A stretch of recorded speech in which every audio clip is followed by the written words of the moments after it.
Let's talk more about a vector's magnitude. If we know a vector's components, we can always calculate a vector's magnitude, which, as we know, is the vector's length. We can explain how to do so with a two-dimensional example. I have a vector v with x component 3 and y component 4. Now, all vectors form a right triangle. If you squint hard enough, you can see it. In fact, I've drawn the triangle here. This triangle is formed by the vector v.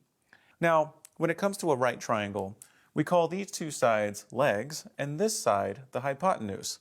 It's always the side that's opposite the right angle. Now, we can always calculate the length of one of the sides of a right triangle if we know the lengths of the other two sides. They're related to each other with this theorem right here. We call this the Pythagorean theorem. It says that if we call the hypotenuse c and the two legs a and b respectively, that c squared equals a squared plus b squared. Now c is the length that we're after here. This is what we want to figure out. We already know a and b. A and b are simply the x and y components of the vector. In this case, 3 and 4. So how do we solve this equation for c? Well, we take the square root of both sides of the equation in order to get c by itself. So the square root of c squared is simply c. And the square root of the right side, well, that's the square root of a squared plus b squared. We have to take that whole quantity and take its square root. Now, in mathematics, the answer to this equation is actually plus or minus the square root of a squared plus b squared, because either plus or minus this value, when you square it, gives you c squared. But when we're talking about lengths and distances, we don't care about a negative because we can't have a negative length. So really, the positive answer is the only answer we care about when calculating the magnitude of a vector. So using this formula, which is derived from the Pythagorean theorem, we can calculate the length of vector v for this vector. We know x, we know y, we just want that hypotenuse of the right triangle formed by vector v. Now, if we have a vector v, we can place v inside of two vertical lines, and this denotes magnitude. So this says the magnitude of vector v equals, and we need to calculate the length of the vector using our formula derived from the Pythagorean theorem. That's going to be the square root of a squared, which is 3, so 3 squared, plus b squared, which is 4, so 4 squared. And this simplifies to the square root of 9 plus 16, which equals the square root of 25. And the square root of 25 is simply 5. So the magnitude of vector v, in this case, is 5. Now, this formula for the magnitude of a vector, derived from the Pythagorean theorem, actually works in 3 dimensions. Now, I have a 3-dimensional coordinate system with x, y, and z axes, respectively. Now, let's say I have some vector, a 3-dimensional vector, and I started at the origin, and I draw this vector like so, and we'll call this vector v. Now, v has x, y, and z components. Now, we'd like to calculate the magnitude of v. And we know that all vectors form a right triangle if you can find that right triangle. Now, in order to prove to you that the Pythagorean theorem in 3 dimensions works, I'm going to reduce this to a 2-dimensional problem first. So the vector v, I'm going to take its tip and draw a line straight down in the z direction. And I'm going to draw a vector from the origin to that point. Now, this vector is the same as vector v if we were to take its z component and zero it out. We'll set that z to 0. And now we have this vector, which if we only consider the x and y, we now have a 2-dimensional problem. Now, if I draw the y-axis, and I draw the x-axis, and I draw this vector, this now 2-dimensional vector, I can draw a dotted line down to the x-axis, which in 3 dimensions would be this line here. Now, I know the x direction is pointed to the right and the y direction is pointed up. So really, this is what we're looking at if we're looking up towards the z direction from underneath, but that's okay. This is now a two-dimensional problem, and the right angle is right here. So this vector that we've reduced down to 2 dimensions, we can call vxy because it only exists in the xy plane. So vxy has x and y coordinates, and these are the same as the x and y coordinates of the 3-dimensional vector v. And we know how to calculate the magnitude of a 2-dimensional vector. We simply take the square root of x squared plus y squared.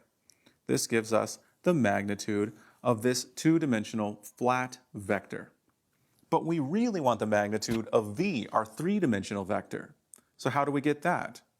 Well, if we look at our 3-dimensional diagram, v forms a right triangle with v sub xy, that 2-dimensional flat vector, where the right angle is right here. So we could represent this problem as another 2-dimensional problem.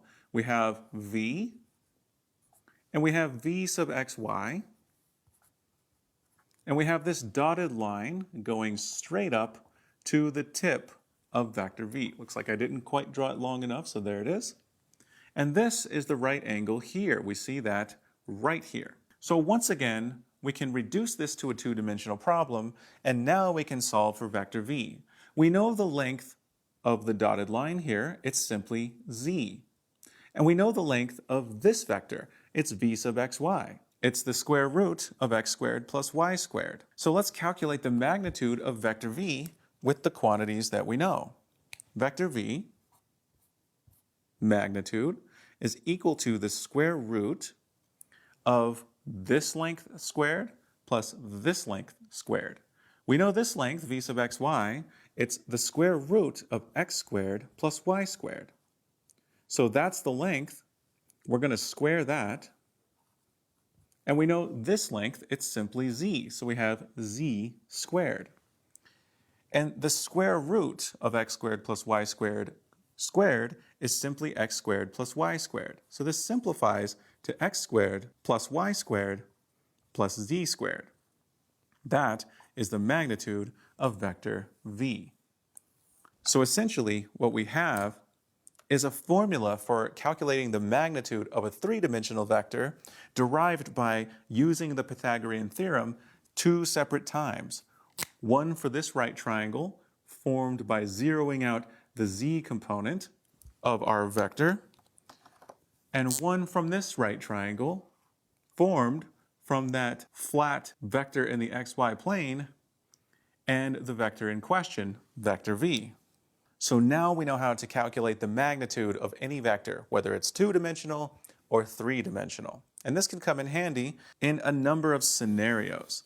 Let's just really quickly talk about one of those scenarios so we get an example. Let's go back to 2 dimensions. I'm going to draw a y-axis and an x-axis. Now let's say that we have 2 points in space. We have a point right here, and we have a point right here. We'll call these points 1 and 2. And these points have 2-dimensional coordinates, and these can be represented by vectors starting at the origin and ending at those points. So here we have the point represented by the vector v1. And here we have the point represented by the vector v2. We can say that v1 represents the location of a character and v2 represents the location of an enemy. Now let's say we need to know the distance between these 2 objects. We want to know how far apart they are. Well, we can represent this by a vector from v1 to v2. And we know how to calculate a vector using 2 points in space. We simply subtract x and y coordinates. We know that v sub 1 can be represented by x and y coordinates for point 1. We'll call these x1 and y1. And v sub 2 can be represented by the x and y coordinates of point 2. We'll call these x2 and y2.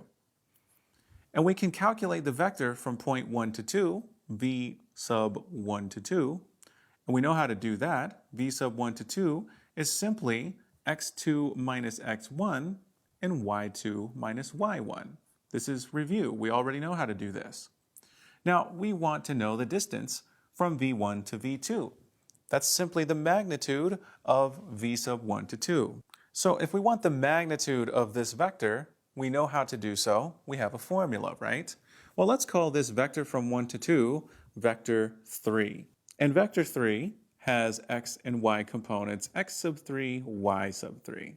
And those are calculated here.